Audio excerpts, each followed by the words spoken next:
stop there. Stop what you're doing. I want to make sure that if you haven't listened to part 1 of this 2-part episode series, go back and listen to that one as this part 2, is a continuation of that conversation. So you're going to be a little bit lost if you don't listen to that first part. So if you haven't listened, go back. If you are back, welcome. I'm excited to do this and finish off this powerful conversation with Michael Thomas. You are listening to Her Dinero Matters, the podcast helping Latinas have increased confidence and control over their finances. My name is Jen Hemphill, and as an accredited financial counselor, my mission is to help you be more confident and simplify your finances so you can save more, get out of debt quicker, and build your wealth. I'm excited to have you back for part 2 of this 2-part series. So let's not delay and let's continue with this fabulous conversation with Michael Thomas. But before we do, I have a specific question for you to reflect on and share your thoughts in our community. More on that later, but for now, let's get to the show. Let's talk about financial empathy, because as I mentioned, I feel like that is an important piece of your book. And like I mentioned, I think it's also important to recognize that we need to be empathetic with ourselves as well. Yes. But tell us, what do you mean by, I've already talked a little bit about financial empathy, but what is it? How would you define financial empathy, and why should we practice it? And you've touched upon it a little bit. Yeah. So a couple of things. So I did the TED Talk in 2016 on financial empathy. So you can definitely go find that on YouTube. So financial empathy, understanding the story beneath the numbers. The way that I define it is financial empathy is understanding one's capacity to understand, feel, and respond compassionately to the context of someone's financial circumstances, basically, right?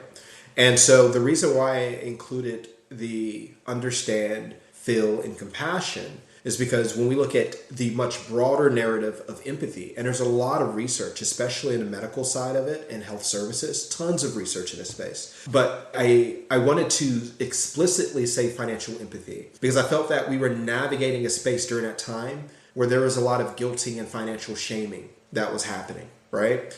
And so because we felt it was acceptable to engage in pro-social shaming to encourage positive behaviors. Now, there are instances where pro-social shaming, if done correctly, could have some benefit. But that's what I consider to be the compassionate side of empathy, right? Because when people engage in the shaming element, oftentimes, they're not doing it with good intentions. They're doing it because they've labeled you and they want to remind you of your label. And if you already feel shame, you feel as if you are the mistake, I am the label, as opposed to I made a mistake, which is guilt. Then if somebody's constantly reminded you of who you once were, even though you're trying to be better and different, then you're bounded by the label. And even for self, like I can label myself a certain thing and not have grace for myself at all. Actually, I have more grace for my neighbor, for a stranger that I ran into at the local grocery store, whatever it may be, than I do with self. And that's because of the label that we have of self. So empathy, or financial empathy, is this process of engaging in understanding. Like you started with this, what's my story, right? And in understanding our story, being able to see it separate from self, not tethered to self, externalizing story in a healthy way. Then unpacking how I felt. How did that make me feel? What were the circumstances and situations? And then having from there a healthy relationship with this idea of bounded rationality that comes from Herbert Simon. Am I still bound by those circumstances? Because what I find is that, and we know this in therapy generally speaking, is that we all have this inner child. We all have this inner voice. And that inner voice oftentimes is rooted from something from the past. And in that past version of self, I may have been bounded by time, information, resources, connections, like going down the list, right? But the person that I am today, am I still bounded by time? Am I still bounded by resources? Am I still bounded by information? Am I still bounded by social capital and relationships? Or someone or something that can help me move forward in my journey? Because what we do is we take the boundedness of the past, very similar to what we talked about earlier, And we make it seem very, very real and present today without recognizing that that thing is not big as it once was. Not because it got smaller, because we have grown. And that whole area of being able to engage in compassion with self is to be able to recognize self and to see self, to be able to say that I have grown. I'm not the same person that I was, right? And given the same context and circumstance situations, I would respond differently. And in that, we can externalize and differentiate past self from current self so that past self doesn't weigh us down too heavily as we continue to evolve. And so in this compassion element of financial empathy, I think it's so incredibly important, which is why I love your platform, because you create a space for community. Because it can be very difficult to see self different from past self if you're navigating systems where people only know you from past self. So oftentimes we can get stuck in the emotional side of empathy because we get stuck in that mindset, that wiring of brain, or the way that we've adapted to the way that we feel when we feel a certain way, which kind of goes back to what we once did and how we used to address the situation. And it's so incredibly powerful to engage in self-compassion by connecting to a community that sees you for who you are and where you're going. Because again, the way that we're wired as human beings, the reason why we do podcasts, right? The reason why we invite people to shows and things of that nature is because this stuff works so much better in community and having different paradigms, thought process, things of that nature. So to be able to get to that opposite end, I think it's incredibly important to do an audit of relationships, to understand who's in your circle and what value do they add in terms of where you aspire and you're trying to go now and the person that you're trying to be. And then assessing who are the people who promote that sense of well-being and self-worth and people who don't. Because where a lot of people get this wrong oftentimes is that they try to do it in isolation. And at the very fundamental core of who we are, we still want approval and affirmation from the tribe and the community. We want to be seen. We just don't want to grow and evolve and be the new person. We also want to be seen and respected and received as the new person. So I think it's twofold for an individual when they're navigating this space of engaging empathetically with self and then learning how to be compassionate with self is to work on self-work, identifying that I am no longer who I am and going through that bounded process. And all you have to do is find one yes, right? Or even one no. Am I still bounded to this? No, I'm not. How am I not bounded to this? Well, I have this and I have this and I have this. And then it starts to change the way that we think and we're starting to create new neural circuitry. And if we continue to do that over and over and over again and focus on the instances where we can take a step forward, we're actually engaging in a proactive process of rewiring our brains, which ultimately leads to different forms of self-talk, internal self-talk, which then undergirds our compassionate, empathetic growth. So if I start to feel emotion about something, I'm able to say, it's okay to feel how I feel because that's how I once felt in that situation. But I'm no longer in that situation. So we don't get overwhelmed by what this process looks like. And then also having a community to help nudge you, celebrate you, and support you along the way. And to engage in this compassionate growth is so incredibly powerful, dynamic, and navigating the full spectrum of what this process looks like. And Jen, I could go through all the literature and data and all this stuff. I'm not, but I want to talk about this in systems because oftentimes we just try to do things in isolation. But we're not designed for isolation. We're actually designed for community. But we then also have choice in terms of how we connect. So if you're listening to this right now and you are not connected with the community that Jen is really trying to build, both on a podcast and in creating space for people to engage, I want to encourage you, tap in. This is a part of the journey.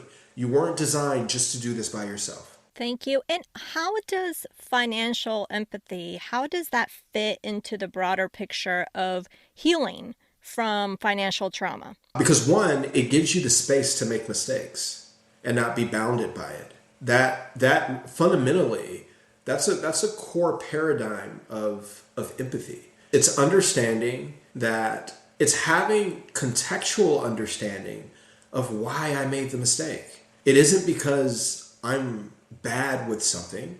Let me assess. Did I make the mistake because I had limited time? Did I make the mistake because I'm overwhelmed? Did I make the mistake because I actually lack agency and power in this situation? Did I make the mistake because somebody actually didn't do what they were supposed to do? And now I feel like I'm stuck in the middle of something and I'm having to kind of navigate very complex dynamics that maybe I shouldn't have to be forced to face, but I'm dealing with it. And I feel like I'm solely responsible for appeasing everyone's need. What's the context to the mistake? And if we actually step back empathetically and not just put it on us and just say, I'm horrible at time management, I'm horrible at sticking to my goals, I'm horrible with money, I'm horrible with weight loss. Let's talk about weight loss. If I struggle with overeating, am I struggling with overeating because there's something wrong with me? Or am I struggling with overeating because the food that I'm consuming has been designed to be craveable? That's what they use. We should be saying addictive. It's not because you're just wanting to eat all the time. It's because literally the food that you're consuming has been designed to be addictive. And then what happens is because we don't have context and we don't understand if the information side of this and how it's impacting us, it's hard to be empathetic with self because we either engage in guilt or shame, and then cortisol triggers up, and then we have stress. And then how do we manage our stress? We eat. And then we start to eat the foods that create the addictive cycle, and we just spiral out of control, right? So then, oh, there's something wrong with me. And then when we see messages on social media and this or that and the other, and people are like, why can't you get it right? But we don't say anything about the food industry. So we create systems of shame that place the onus solely on people as if the systems that we navigate don't also have implications on the way that people engage. If there wasn't a McDonald's, if there wasn't a Chick-fil-A, if there wasn't a Burger King, a pizza joint, a fast on every corner, do you think we would eat out as much? Probably not. There's systems. And one of the things that I say here, so this is why the financial empathy piece matters. Let's say that you have someone who's navigated a situation where they didn't get their high school diploma for various reasons that are household related. I could have easily had fallen into that as well. As relates to feeling the need to have to help out family, we need financial resources. Mom needs help, family needs help. I'd rather just stop and go ahead and start working. At the grocery store that I was working at, they didn't even want me to go to college. They was like, you know what? Don't go to college. We'll give you a 401k. We'll do this because I was literally their milk manager in high school. And they were like, we don't want to see you go. We don't want to see you leave. However, my cap or ceiling would have been limited with that particular grocery store. Right? But if I'm navigating this process and I make these decisions in the moment that seem optimal at the time without having foresight on what the implications may be on my future, and then I get to my future self, well, I've lost a lot of time.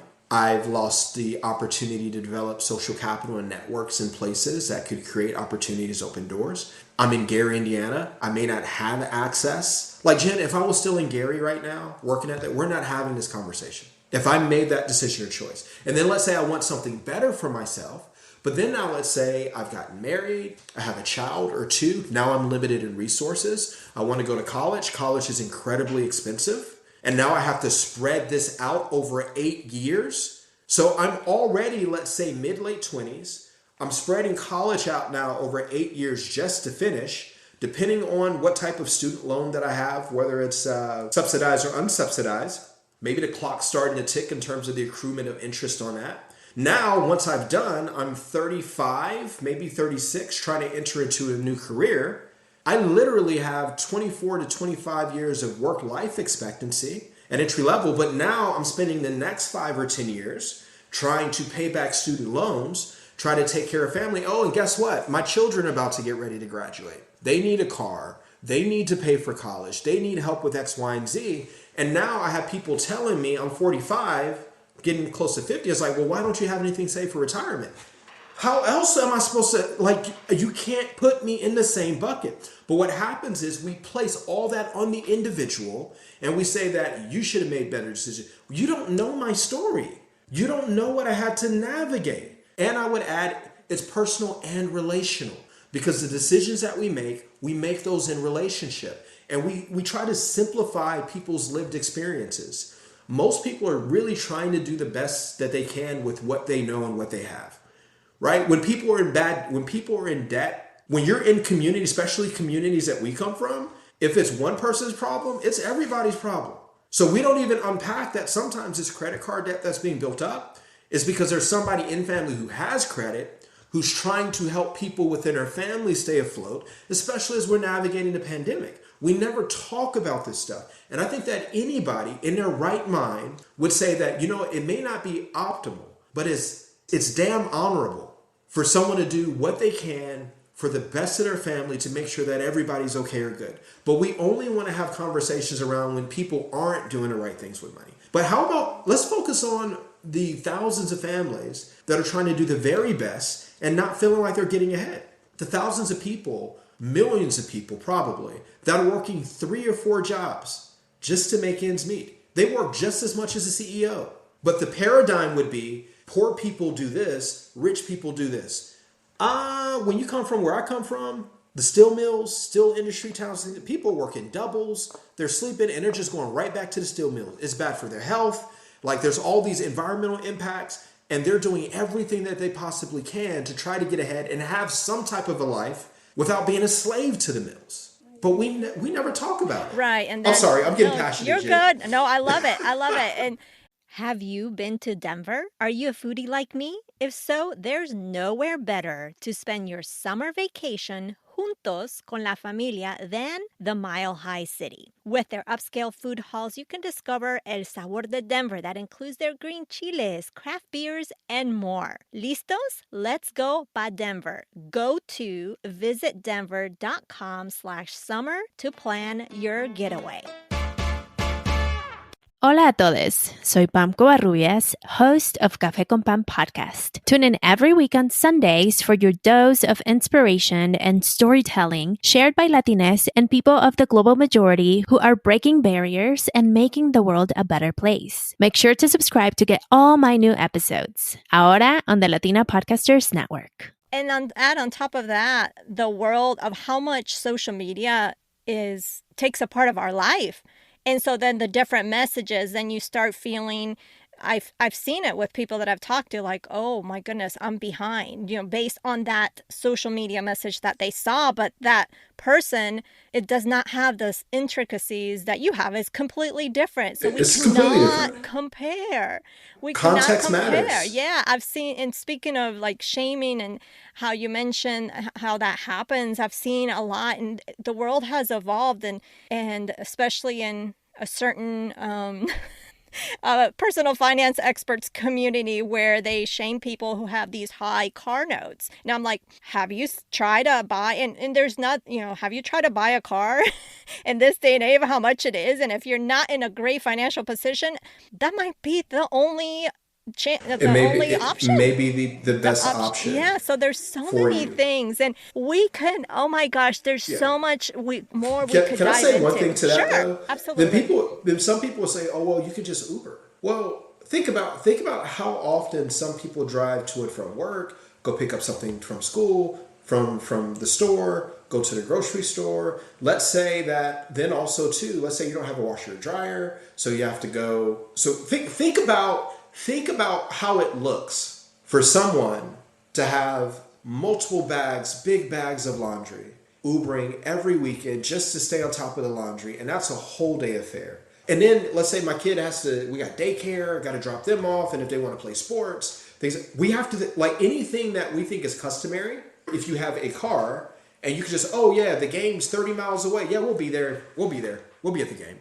For some people, that is not an option. Right. At all, because they don't have good transit, and then the cost of that adds up. So if I'm already paying $300, $400, $500 a month just trying to get around my community, does it really matter? Yeah, plus we have to have an appreciation, especially in the U.S., just being that I was born in Colombia, in knowing how in Latin America, or I'm sure in other countries, the system's so different in terms of like, not nowadays, but when I was little, you had to go in person to go pay the bill. So it could be a whole day affair just to pay the bill. So that means that you might have to take off work. That's one day of lost income. There's so many intricacies. So, I mean, in the U.S., it's, we've got it good, even though there's still a lot a lot of things. There's a complexity. There's a privilege to being a U.S. citizen. There is, for sure. And again, I'm a person of faith. And so even just the whole notion of being able to publicly go to church, right?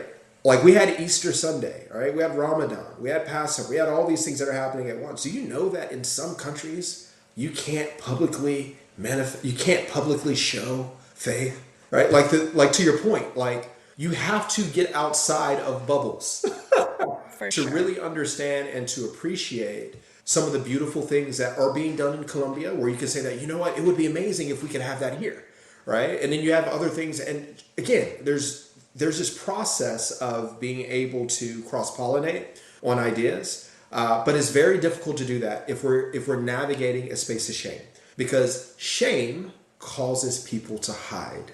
Yeah, absolutely. Empathy encourages people to rise. Love that. Love that. Because it gives you the space to grow. Shame limits you. And if you're limited, guess what? I don't want to be seen. I don't want to be known. I don't want to be visible. Right? And then how do you get help? You don't get help. And things exacerbate. And then usually, and you know this, Jen, usually if people were to come and seek our services, it's when the burden and pain of the thing is now stronger than the shame of the thing. And that can take a long time. But what would happen if we engaged in financial empathy? If that we engaged in compassion of other and self-compassion?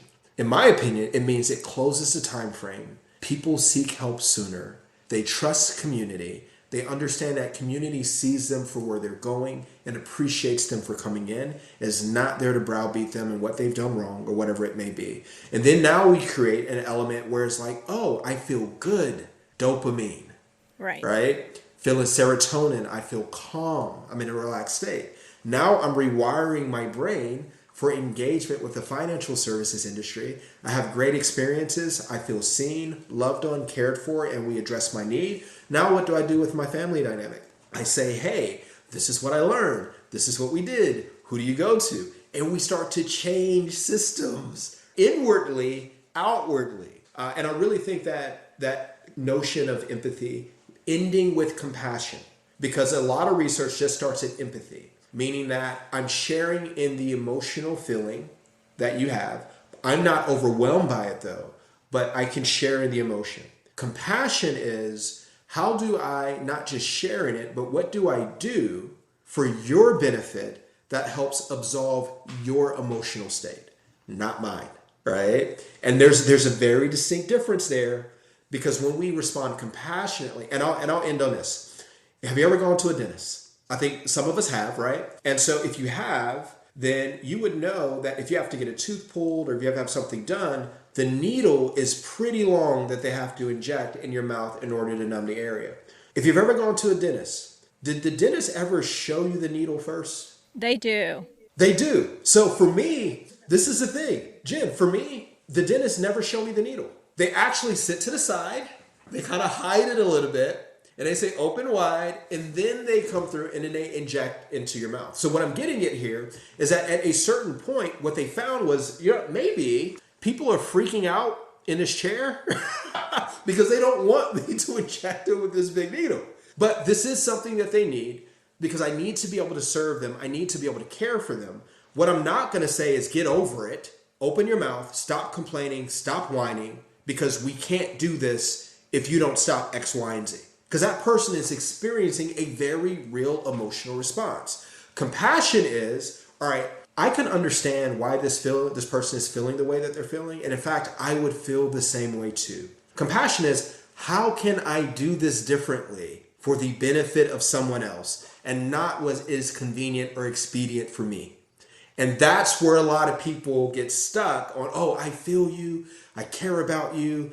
Emotionally, I understand where you're coming from, but we can't stop there. Now it's, are you invested in seeing me be better? And that's where, so when I talk about financial empathy, it's not just about understanding, it's not just about feeling, then we have to complete the circle. We have to then say, how do we respond compassionately based on the needs and context of the life of someone else?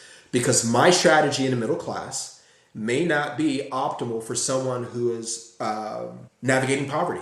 I can't take middle class values and say, oh, just do all these middle class things and you're going to be fine. No, I have to understand where you are, and we have to think about, all right, how do we gradually build from there? Then we get stability, then we build a little bit more, we get more stability. Then we start thinking about maybe some of these middle class sensibilities that are things that now you're going to have exposure to this. What do you do when this happens? But someone can't think about a 401k if they're trying to figure out from week to week, how am I making ends meet juggling 3 jobs, right?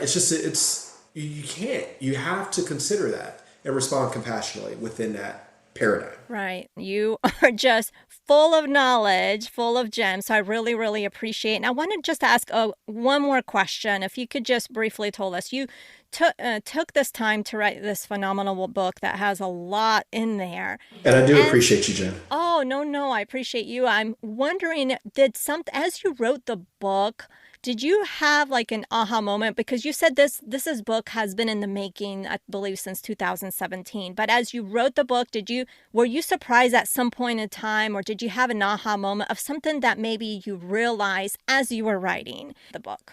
You know what, Jen? Honestly, the further and further I got into this book, and I chose to really embrace the raw emotions of things that were very, very real to me, and some things that I still struggle with, I started to feel some fear, because I started to realize how vulnerable I was actually being, and it's not always safe to be vulnerable. Honestly, I've been finished with this book since about January, and I really struggled with releasing it, honestly, because of the level of vulnerability, because I'm being very authentic and very unique to my experience, because I feel as if we can't really grow unless we're willing to really look at the wounds that are there and not just throw a rug over or a bandage over it and just hope that it heals.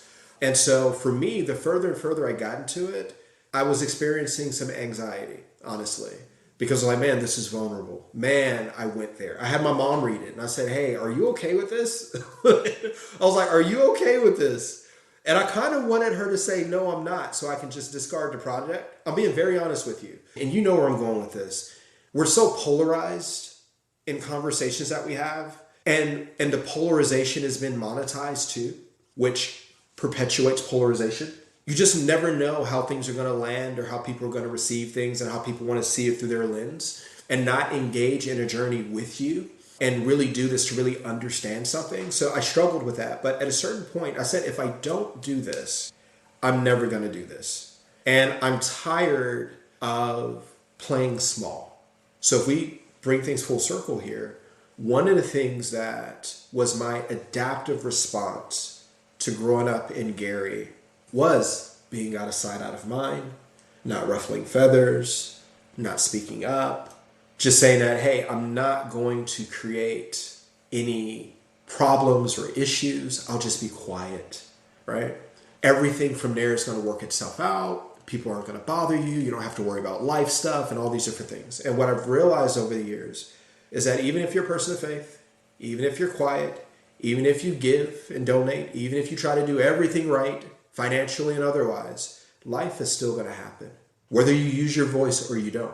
And I said, like, at this phase of my life, I'm going to stop playing small. I'm going to step up. I am perfectly okay with now, more so than I've ever been, because I think that I've produced something that is fundamentally honest.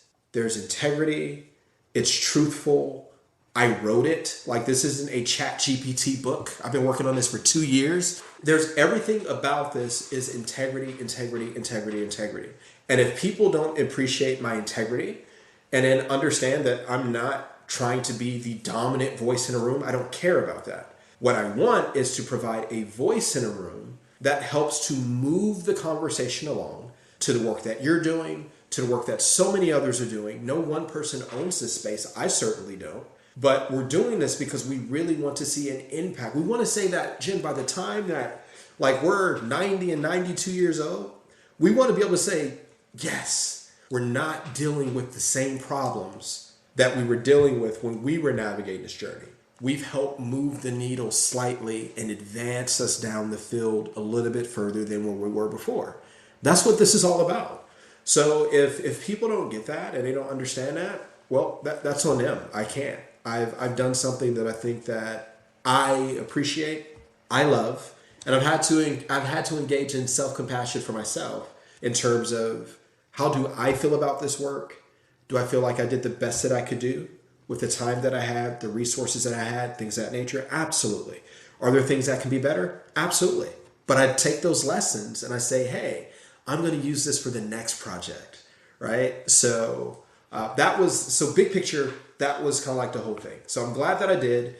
It made me feel really, really good when I got that message from you, because you're like, Mike, I read this, man, this is okay. I was like, all right, Jen is good with it. Because I'm the voice that says if I'm okay, it's gonna be Yeah, okay. right. Nah. But you want your tribe. You want your tribe to say that, hey, you might not agree with every point. That's okay, but you say, I still appreciate that you did this work, because nothing's going to be perfect, and I so appreciate that, Jen. So thank you. No, well, thank you. I appreciate for the vulnerability that you do show in the book, and the book that you have, wrote. I really strongly feel that it will move the noodle, the noodle, and that too, I guess. The Noodles needle. need to be moved. The needle. So thank you so much, Michael, for just sharing everything, all the goodness that you shared with us today, and for being here, and for the person that you are, because we need you. So thank you. Well, I appreciate that, Jen. And as we need you, so thank you for everything that you're doing. Wow, what a powerful two-part episode. We discussed the importance of breaking the cycles of our past generations in order to have a healthy relationship with money. We also learned that by using financial empathy, we gain a different perspective. There was also a part where Michael shares that regardless of your culture, you may inherit traumas that don't belong to you. So we need to be aware of this. Definitely check out Michael's book, Black Financial Culture. If you love this two-part series with Michael Thomas, make sure to check out his book, Black Financial Culture. You can find it over at blackfinancialculture.com, and we will also have a link in today's show notes. Now, what do you think describes Latino financial culture? I'm going to share my thoughts in our private community, and of course, I want to hear your thoughts as well. You can join us at jenhemphill.com/community, and we will share that link in today's show notes. Next week, it's going to be a solo episode, just you and I, and we are going to discuss living on one income. Is it possible or even realistic to go from a two-income family to one? Or what happens if one income is all you have, all your options? I'm going to share my story of what we did and more. Bueno, pues that is everything. Thank you for taking time out of your busy schedule to tune in to the show. Check out the show notes over at jenhemphill.com/358. That is jenhemphill.com/358. Remember that being the reina of your money starts now, simply by claiming it. I believe in you, and so should you. Nos hablaremos el próximo jueves. Ciao.